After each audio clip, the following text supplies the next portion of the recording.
الحمد لله نحمده ونستعينه ونستغفره ونؤمن به ونتوكل عليه ونعوذ بالله من شرور أنفسنا ومن سيئات أعمالنا من يهد الله فلا مضل له ومن يضلل فلا هادي له ونشهد أن لا إله إلا الله وحده لا شريك له ونشهد أن سيدنا ومولانا محمدا عبده ورسوله صلى الله تعالى عليه وعلى آله وصحبه وبارك وسلم تسليما كثيرا كثيرا أما بعد فأعوذ بالله من الشيطان الرجيم بسم الله الرحمن الرحيم فلولا نفر من كل فرقة منهم طائفة ليتفقهوا في الدين ولينذروا قومهم إذا رجعوا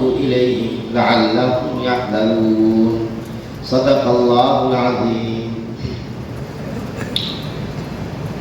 محترم مکرم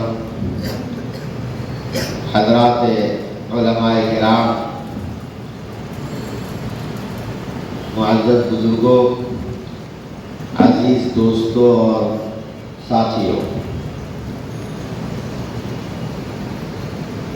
دارالعلوم میرپور ڈھاکہ میں میری یہ حاضری پہلے بھی کئی بار ہو چکی ہے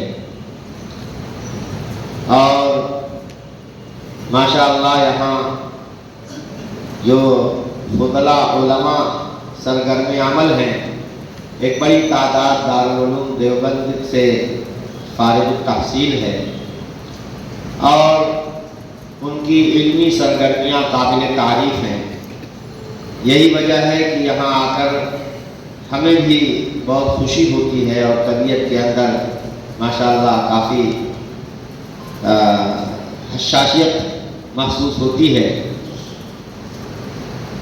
آپ حضرات نے یہ علمی مجلس منعقد فرمائی جو خاص علم حدیث کے تعلق سے